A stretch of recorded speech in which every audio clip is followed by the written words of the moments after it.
welcome once again to the Integrate This podcast. I'm Jeremy Mikla, and I am joined by co-host David Berner.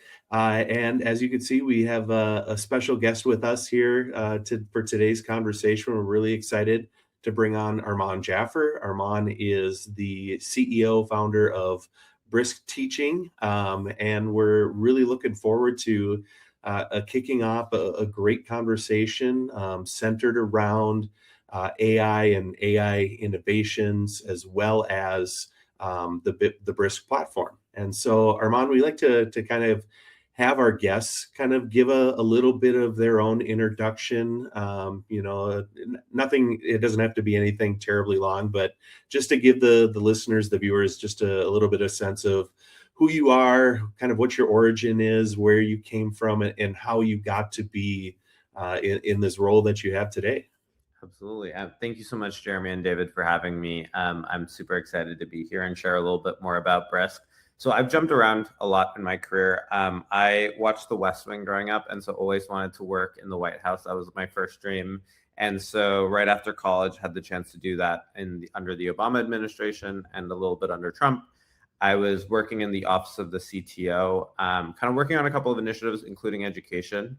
And then in 2017, ended up jumping over to the Chan Zuckerberg Initiative. And for those of you who aren't familiar, it's a philanthropy with a fairly significant education arm. And so I had this opportunity pretty early on in the foundation's history to basically start a team called Notebooks, really focused on a problem that I felt very passionately about at the time, which was that with the educators that I was talking to, it felt like Google Docs and Microsoft really weren't solving the real problem for classroom collaboration. And so ended up building with a fairly large team this product called Notebooks, which was really intended to be something similar to Google Docs, except really tailored for classroom use cases. And so spent a couple of years there leading a team focused on that, particularly during the pandemic was a really informative moment for me, because I felt like in some ways, we layered on more and more technology onto educators at that moment.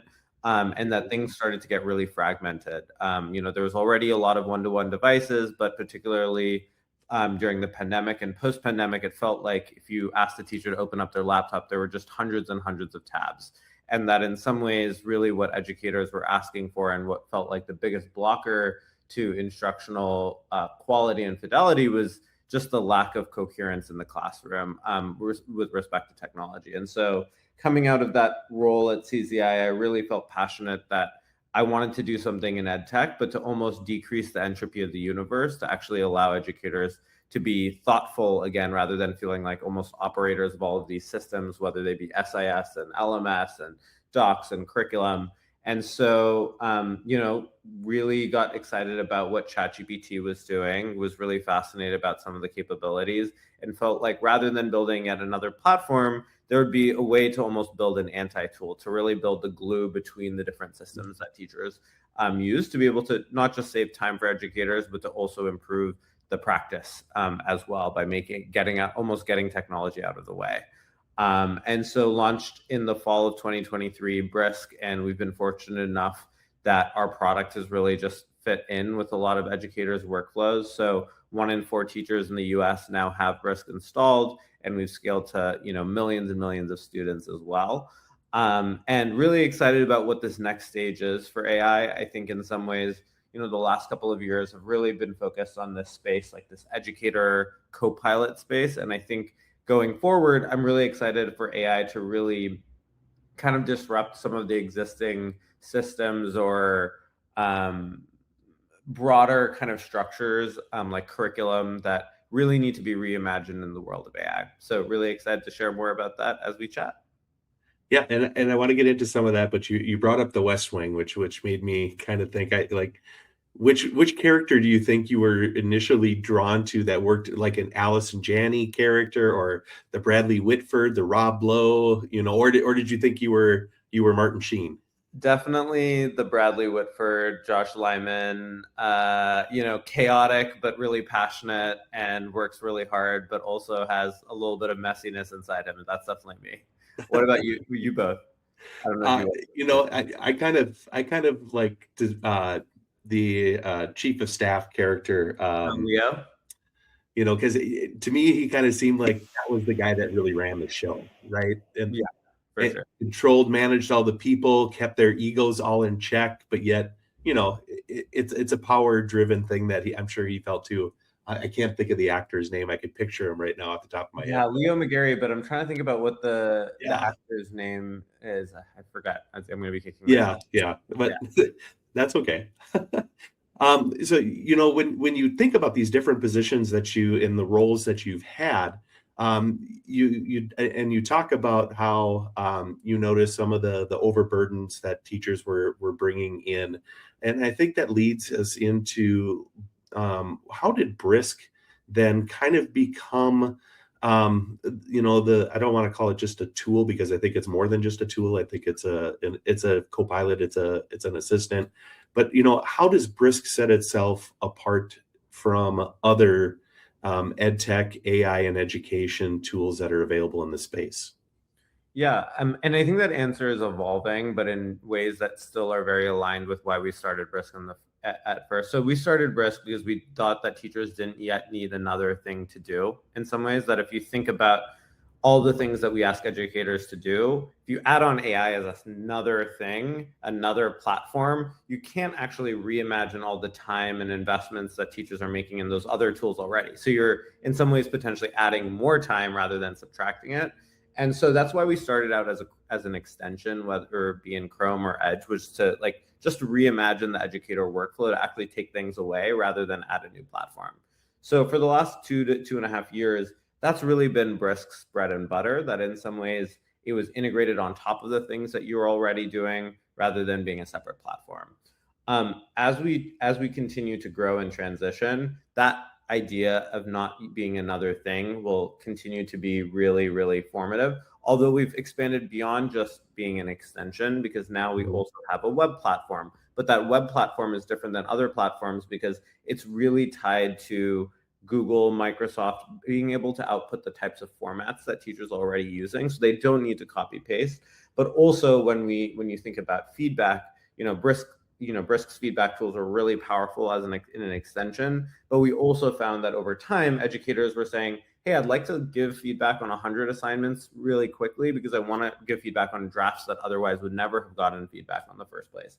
And so we've built a platform that allows educators to kind of streamline a lot of their workflows and to almost have this, for lack of a better phrase, like a cockpit view of all the things that they're doing in their classroom. And so that's definitely something that we're continuing to do. But just to highlight kind of the thing that will always remain true about Brisk is that it's not yet another thing, which is where we think some of the other solutions in this space might be more additive rather than subtractive to the workflow of educators. So would you say it's not a new cake, but it's the icing on the cake?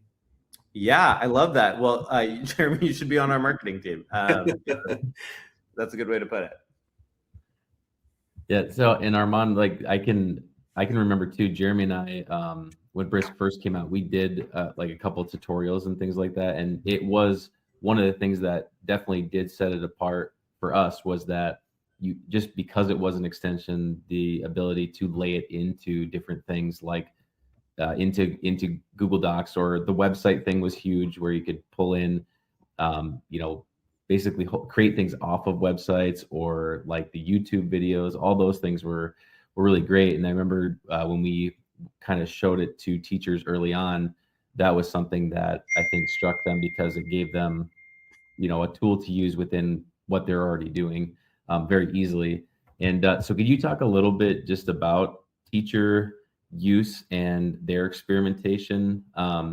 Maybe even if you had some examples of how you've seen it used well, or what the intention behind some of the tools are, like anything from the creating slides, or with Google Slides or anything like that. What have you seen that you like the most or has been helpful to teachers? Yeah, I think one of the things that has been really interesting about building Brisk is that educators have different workflows that they gravitate to in some ways. And so I think about this instructional cycle of instruction, the differentiation, the in the assessment of impact, and then the adaptation. And that in some ways, Brisk kind of sits across each stage of the instructional cycle, where we try to, in some ways, rather than fragment, which is in what ed tech has traditionally done, which is like you have your LMS, you have your curriculum, you have your assessments platform, and they're all somewhat separate and they all don't talk to each other. Like, how could we build something that sits on top of all of those workflows so that you can create something with Brisk? You can, to your point, create a beautiful presentation from a YouTube video. Then you can assign it to students using Boost, which is our student-facing tool, and add an AI tutor so students who maybe can't access the language, the vocabulary, can get definitions directly embedded within that presentation. And then the teacher could potentially assign an activity and give feedback. Targeted feedback is a teacher favorite, to be able to get that feedback. And that feedback then can power what we call Next, which is our intelligence solution that takes everything that you're doing with Brisk and recommends high quality next steps for specific students. And so in some ways, what we've tried to do is develop this like instructional cycle. And what we're seeing is that teachers are gravitating to these individual steps across the instructional cycle, but the real power user, the real folks who know what they're doing, are not just using it for this one step, but thinking about how that one step flows into the next step. And that's the really interesting part of Brisk that fundamentally we're going to be investing in, which isn't just that discrete, I'm using AI to take this one instructional maneuver, such as creating that presentation, but I'm going to create that presentation, but now I'm actually going to create 3 variations for my, multilingual learner students who can't engage with this content directly. I'm going to also create an AI tutor that can go on the side with it for students who need additional support. And I'm going to create an extension activity for students who understand this content and need an additional challenge. And so that's really what I'm excited about going forward, is not just this mindset where I'm going to go to ChatGPT or another platform for this one discrete task, but the entire ecosystem and workflow that comes about when you can combine student data, curriculum, and a teacher who's really passionate about being able to provide the best learning experience for every student in the classroom.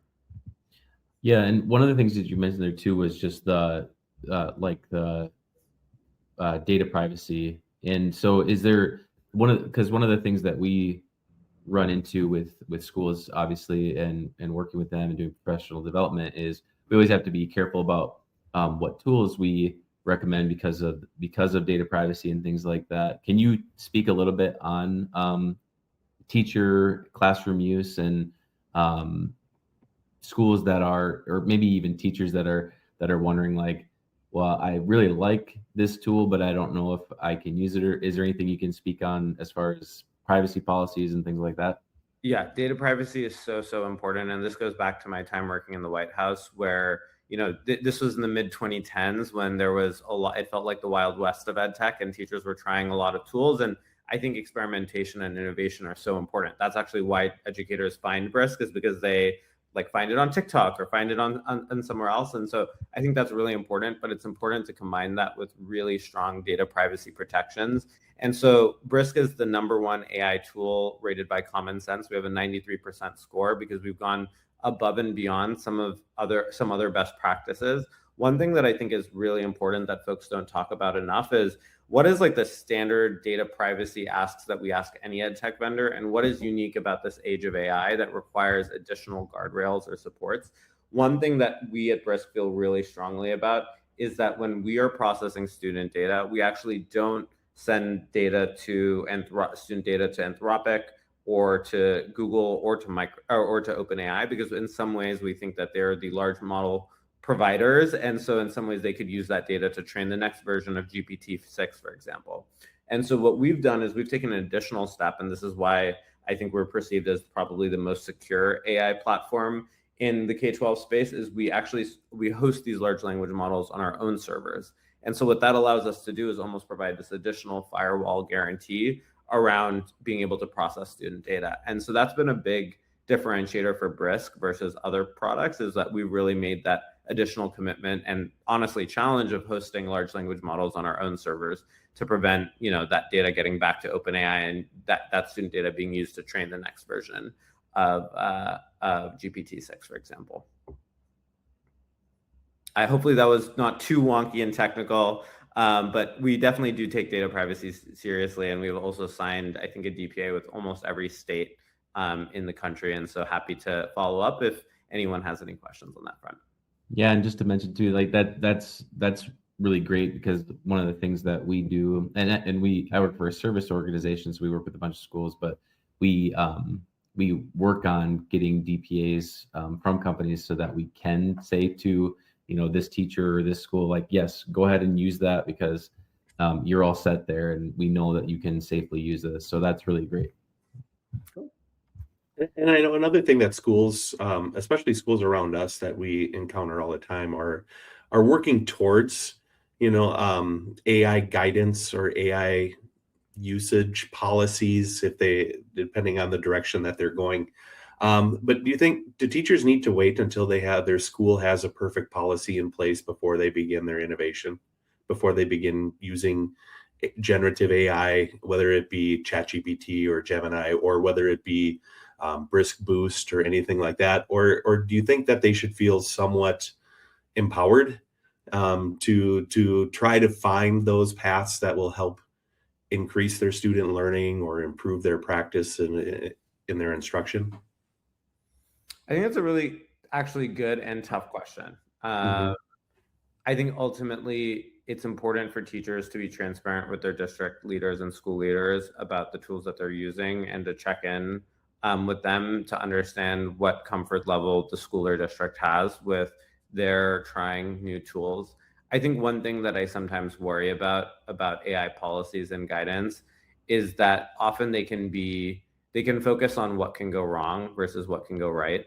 And ultimately, the reason why you would adopt a tool like Brisk is because you are doing this for the benefit of your students, right? And how can you actually answer the why without trying out these products in the first place? And so sometimes we work with districts where the AI policy has been crafted in a way where these are the 19 ways in which you should not use AI, which is fine. I think that's actually an important conversation. But if it's not paired with the why, the guidance around how this is how you should be using AI with your curriculum so that you can provide additional differentiating student supports. So this is how we can actually drive outcomes for them. And this is how we can actually think about being able to lift up access and thoughtfulness in the classroom. It can feel like their teachers are trained on what they can't do, but not what they should do. And I think that's something that if you don't also pair these conversations with teachers who are already using these tools and are already able to provide a compelling reason for, like, hey, I know, there's a lot of energy being spent on students using AI to cheat, but hey, look at this really cool AI character chat that I created about Napoleon, because we're going through our French unit, and my students are able to engage with something. And even that student who was super disengaged in class is now excited to be able to talk to Napoleon about something very specific. That is like a level that you just need to have it exist in the classroom in order to provide that reason for why it's important. And sometimes that experimentation piece, isn't captured as parts of school and district conversations around guidance and policy. And so I would say it's of course important for you to really check in with your school and district, but to also not if there is space to be able to experiment, to be able to try these tools yourselves, because there's these pockets of brilliance. And I think the district and school is responsible for scaling those pockets of brilliance in some ways. But they need to exist in the first place to do that. Right. So along with the non-exemplar, they need to see the exemplar, and they need to see how they can, like you said, scale that to really lead to some innovative best practices and stuff. I think that's really cool. I think that's an important point to make. But I think still part of this here is we've seen a lot of what AI can do, I think, at the surface level. What can AI do, generative AI do to help? I want to really kind of hit, and how can we take it to that next level? How can we be more creative? How can we be more innovative? How can we amp up the engagement that our students are experiencing, or or personalizing their assignments? And I think partnered with that kind of question is what role does Brisk play in helping get teachers to those points? Yeah, I come back to the instructional cycle and not just thinking about AI as an individual task, but a partner that's like that can help you be a better educator. And so I'll use the example of, one of the tools that educators love about Brisk is the feedback tool, especially the targeted feedback tool. I'm happy to share my screen and show you all what that looks like. But that next step of, okay, I've delivered high quality feedback to my class. Often when you're giving feedback to students, it's not just about providing a score or a grade, but it's also to think about how your next lesson will reflect some of the learnings and misconceptions that you've seen your students go through in this assignment. And that's really where AI can support, because often as an educator, you don't have the capacity or space to spend 30 minutes reflecting on what you just saw to be able to create, adapt your instruction for the next day, let alone actually adapt that instruction in the next day. And that's where AI can help. And so not just thinking about these discrete tasks, but the tasks in relationship with each other is something that AI can be really capable of. And so as an example, we rolled it, feedback has been a really powerful tool for Brisk, but then we also rolled out something called Next Recommendations, which take that context about what your class is struggling on and actually creates additional resources for students. And that's an example of something that really is the unlock for what I think is the most important part, which is why K-12 solutions need to exist in this space. I'm really excited that ChatGPT, OpenAI announced, ChatGPT for teachers. We're really excited about what Google is doing in this space. But ultimately, when you think about why it's important to have K-12 specific vendors here, is that you can build that connectivity within your tool. So you're nudging educators to think about that next step and how all of the actions that they're taking are kind of can add up to something more than the sum of the parts. Yeah, and I think I really appreciate what you said about especially the feedback and what Brisk does to help elevate a lot of that formative feedback that students, I think, really need. And I think back to when I was in the classroom and I was assigning papers for my students to write. I was in the social studies, so it was, hey, I want you to write this paper on a particular civil liberty and Supreme Court cases that go along with it. And I would assign it. I would give students a couple of days to research and to work on it. I wouldn't see that paper until the date that it was due, till it was turned in. And I think about, man, how much time did I spend looking at those papers and just like somewhat disgusted in the responses that some students gave, and really enthralled by some of the fascinating things that others discussed. But I didn't have a role in helping to provide that feedback. And some of it, I think, definitely goes back into the time constraints that I was faced with. And, I'm teaching that class plus 5 or 6 more. And then the sheer number of students that were creating these papers. And so I don't know if you do feel like sharing a little bit of how that feedback tool works within the Brisk platform, to maybe give people an idea of what Jeremy could have done better when he was a teacher. No, I'm sure you did a great job. And I think really it's not about whether, it's about aspects like the timeliness, where it just like wouldn't be feasible for an individual educator to grade 80. It sounds like you were a high school educator. Yep. Maybe you had 100 students to grade an assignment. There's literally no way you could deliver all that feedback in one day. Right. And the timeliness of feedback is often correlated with outcomes more than any other instructional intervention, because if a student gets that feedback at the right point, then they can actually internalize the feedback and actually revise or even reflect on what they were expecting. Whereas if it's going to land 2 weeks later, the instructional impact actually of that feedback, unfortunately, is like almost it's really marginal at that point, because the student doesn't even remember kind of what they were thinking about when they wrote it. It often feels, even for me, if I wrote something 2 weeks ago, I'm like, who was this person that wrote this? It was a different person. And so it's like really important that AI is not seen as a replacement, but almost an augmenter of the educator. Of like, I was to provide feedback on the rough draft of this social studies paper because that, I just didn't have enough time, but this feedback is now happening and it wouldn't have existed otherwise. And so I'm still going to understand and grade the final assessment, but now I get to give my students more opportunities. So I'll quickly, we'll see if I can share my screen, and we can do that.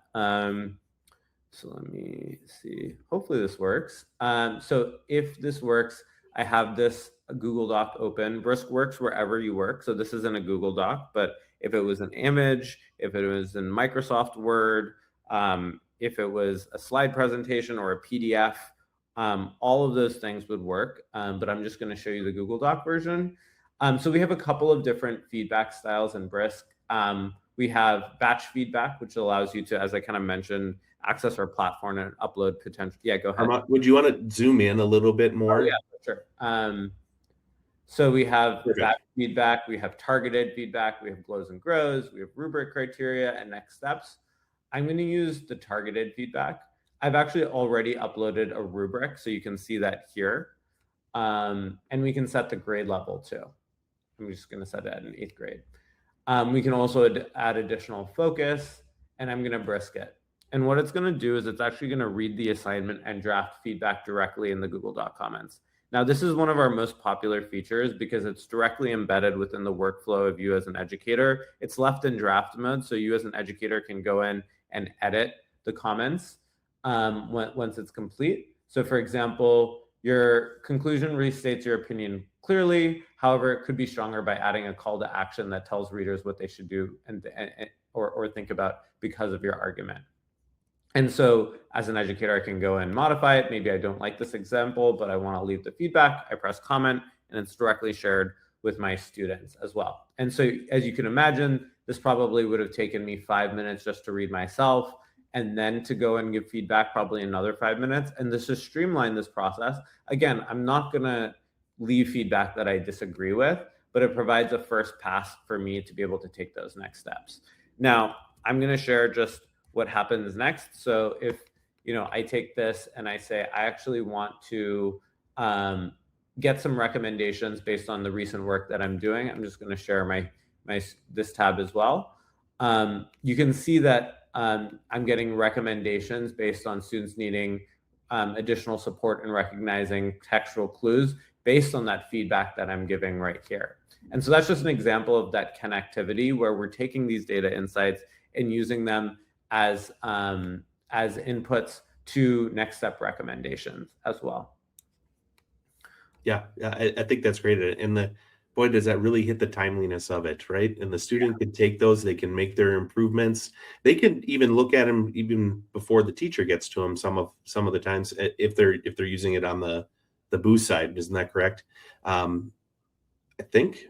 Precisely. Yeah. Yeah. So and then they can choose to either ignore them or to incorporate them, right?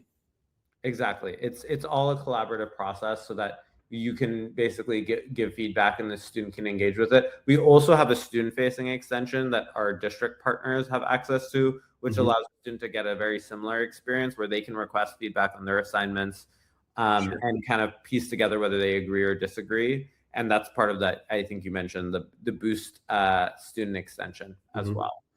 I'm happy to share a little bit more about some of the other things that we've got going, some things that we'll be releasing soon, but up to you about what we cover next.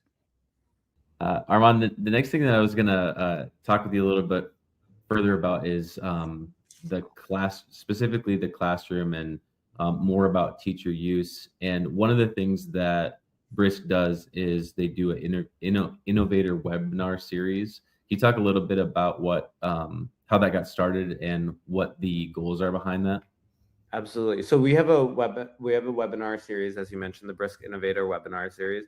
And really, it's just a space for some of the folks that we work with to be able to showcase the amazing work that we're doing. I think often what I don't like about EdTech is that EdTech can often center the product and not the folks who really help support and champion and do amazing work with our product. And so the Brisk Innovators series is really intended to put a spotlight on some of the folks that we're in community with that are doing amazing work. And so would love to have you on at some point to be able to highlight the amazing work that you all are doing. But it's really just it's an opportunity, since we do have a megaphone, to be able to highlight folks who are doing interesting, thoughtful work that is deserving of being highlighted.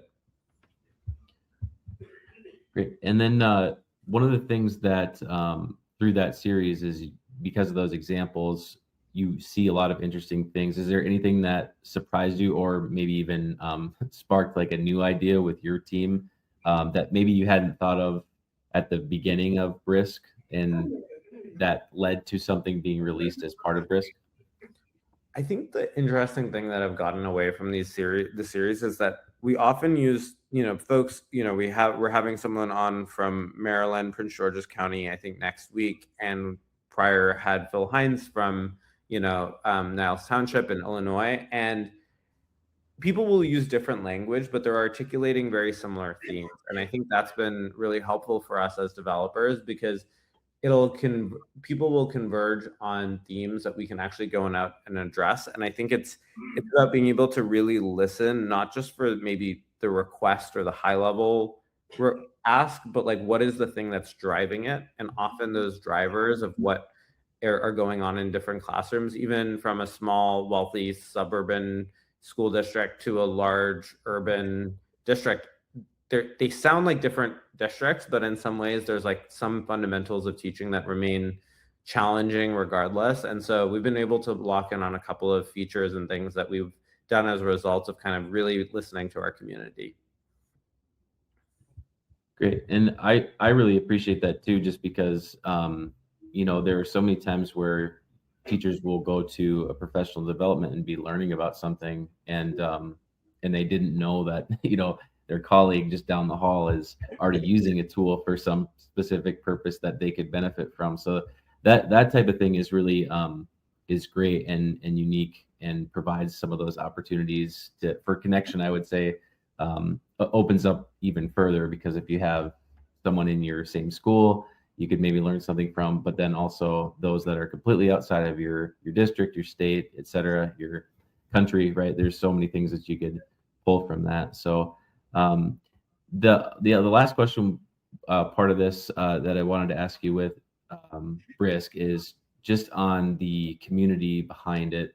So this kind of ties to the previous question with the Innovator Series, but as you've spent time over the last couple of years improving and modifying Brisk, how has all the community feedback that you get and the conversations that you have shaped the product direction for how teachers are using it, and maybe even looking a little bit into, if you can, like what you have coming forward that maybe hasn't been released yet, or how has that shaped you, and what will that look like in the future as you continue to mold the platform? It's so interesting when, I'm not a former classroom teacher. And so that's something that I take as part of an identity working in with schools and districts, which is I come as an outsider. And so I think that's like really important it brings a lot of humility, but I think also it means that the specific phrase means so much to me. And it goes, have you thought about this? And often we haven't thought about that thing. Mm-hmm.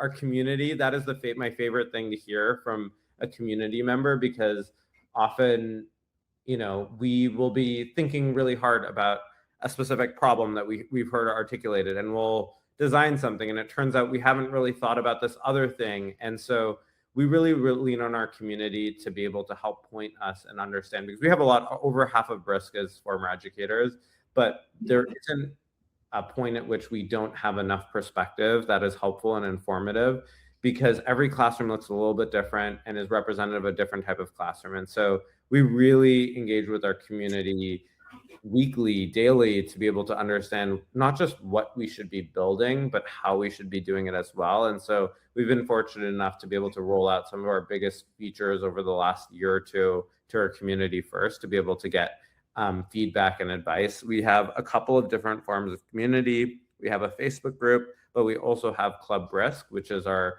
ambassador community of several hundred really engaged Brisk users that if you all aren't part of, hopefully I'll be able to get you all in. And we really like to engage with them and provide sneak peeks.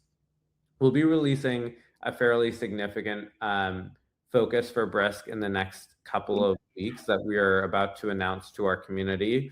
And so that's a great example of like we will be sharing a couple of weeks ahead of a general announcement with the community, because we want to hear things like, have you thought about this? This word you think it means this, but it actually means that, or it can mean this other thing in, California. So maybe don't use that word, but use it in New York. And I think there's like so much specifics that I think is really important that our community can really help us answer. And so we're definitely very grateful for them. And we try to cherish them with many things, including a lot of swag.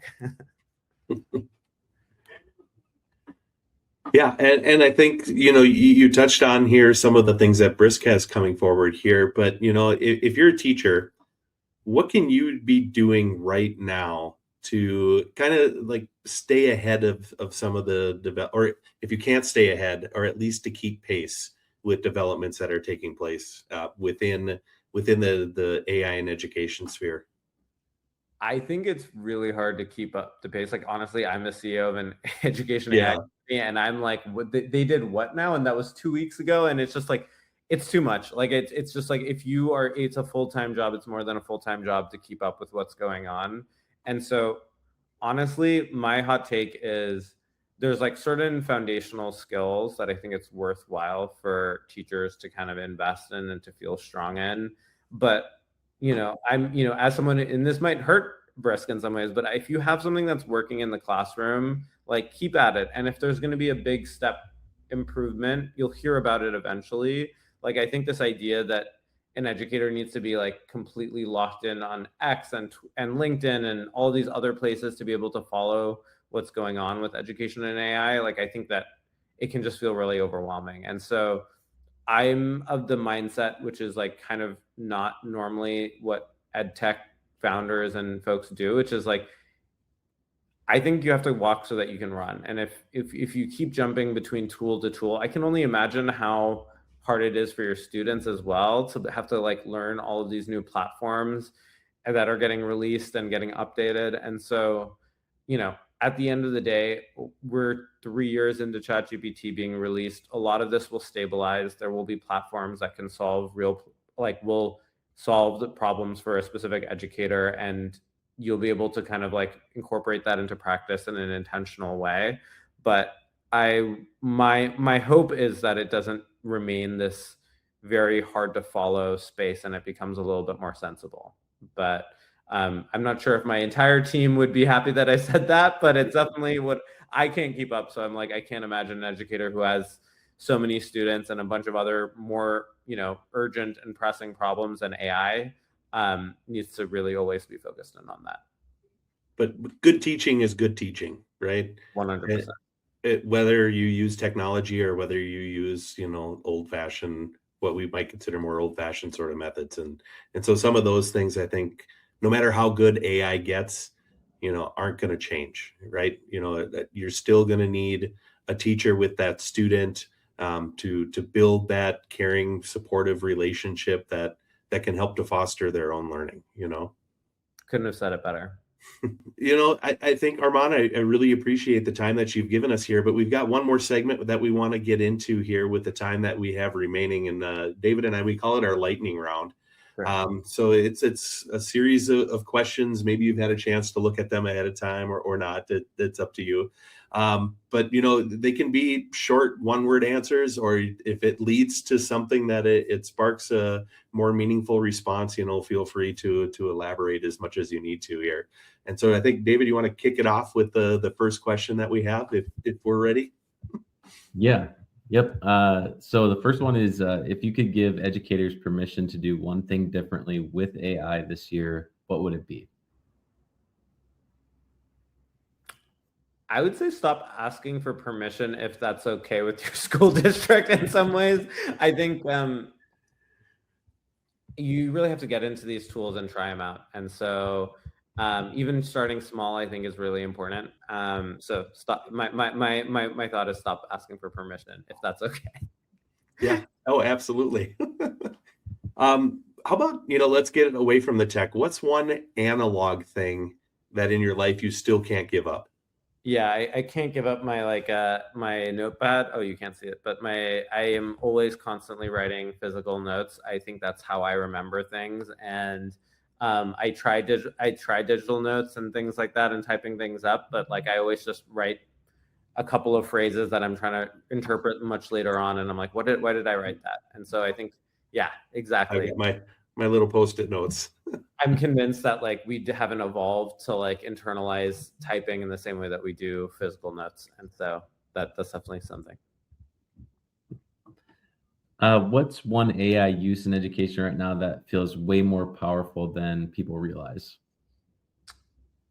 I think AI feedback is one of those things that we find that if an educator picks up really into their workflow, so I'm saying maybe 1 in 10 Brisk users really do this, they're using it 100 times, 200 times a month. Like it's like this an insane like curve of just like a teacher who's really finds their fit, because what it does is it changes actual practice, right? It's actually changing. Like my student, teachers will have their like students like have a small groups, and they'll all be generating feedback on each other and then self-critiquing that feedback and reflecting on it. And I think that's just something where you're starting to see practice actually shift, where students are asking for Brisk feedback. And so I think there's obviously time savings benefits that were the first reasons why teachers found it valuable, but now they're seeing it as like a driver of outcomes because of the timeliness, and that like students actually are responsive when they're seeing this feedback get generated right in front of their eyes. So that's definitely something that I would highlight. Cool. So you've said that you don't have classroom experience or experience as a classroom teacher, but I tell you what, after listening to you, you definitely talk the talk. You've got the right vocabulary down. You speak the right things. But now I want you to walk the walk. I want you to put yourself in the place. If you could be a substitute teacher for one day in a classroom, what grade, what subject, perhaps even like what lesson would you be all stoked to give to your students and have them walking away thinking Arman was the best teacher they've ever had? So first of all, would not have that impact. That's why I'm not. Okay. I think you're short selling yourself. I would definitely no. What you all have done and what classroom teachers do is truly like I don't have the patience or the ability to be engaging for even a 45-minute period. But I think probably a high school civics teacher. Like I just like really like government and politics and policy, and I think often I find that students, I think the reason why it would be meaningful for me is I think a lot of folks more broadly feel so disenfranchised. And I think if you can imbue a high schooler with a sense of purpose in their broader government, that can make them feel seen in a way that I think we don't have other organs within our public education system to really facilitate in that specific way of like, how does my existence operate within this broader macro structure? And so that's definitely something I would want to teach. With respect to the specific lesson, I think revolutions and just generally, I don't know if that's even a civics lesson. I'm now trying to go back to my own high school schools, but ways in which direct democracy kind of have influenced systematic change in both the US and internationally, I think would be interesting. Sure. All right. So this is the last question. And this one is, let's say you're about to go present to a room full of educators on Brisk, and you're about to come out and you have your one walk-up song, your thing that's going to get you pumped up before you start speaking. What's your walk-up song? You know, it's funny. It was this. During Spring Q, which is a conference in California last year, I had the chance to do the keynote, like as part of the keynote, the intro to the keynote, and they like had Bad Bunny go, and I would never have said Bad Bunny, but it really worked, and I got pumped because of it. So I would do that. I would do that again. Nice. Well, perfect. Arman, before we do let you go here, we like to offer people a chance to share any upcoming things that you have going on, whether it's an event, whether you want to promote another release, whatever that happens to be, or how can people reach out to learn more about Brisk, and we can definitely include any of those links in our show description as well. I'm trying to think about the best thing. Part of me wants to like spoil all of our news and show you all of the things we're about to launch that I'm excited about. I think the best thing that you can do is definitely follow us on our social media accounts. That's the best way to hear about us. If you haven't heard about Brisk, please, try it out. We also, I think ultimately this moment is really complicated and scary. And there's, as we kind of talked about, so many things going on to keep up with. What we try to pride ourselves at Brisk of doing is not starting with the product. We really start, if you are a school district leader or if you're a school district leader and you are just like, you have questions about AI, you want to think about, is now the right time to buy an AI platform for my school district? Now, a lot of folks would want to sell you a product, but we really, and it starts with me, we'll just talk to you about what's going on. And we try to be consultative partners because at the end of the day, we want you to pick the thing that's best for you. And I think that means taking into account like where you are at on your AI policy and guidance. And if now's not the right time, we're happy to connect you with a bunch of school districts who are maybe a little bit farther along that can kind of talk to you about their process, because ultimately we get to have these conversations every day, 24/7, and we're here to be able to help support you all, because we think if we can help guide you along that journey, even if it doesn't have to do with buying Brisk, that's a value that we can offer. And so please reach out if we could all be helpful as you kind of embark on this journey of AI in schools, because it's going to be definitely a part of our future, and it's not going away. Well, perfect. I think that's a great place to leave it. Really appreciate it again for your time here today, Arman, and we look forward to seeing those things that Brisk is going to be releasing here in 2026. Cool. See you soon. Thanks so much for having me. Thanks, Arman.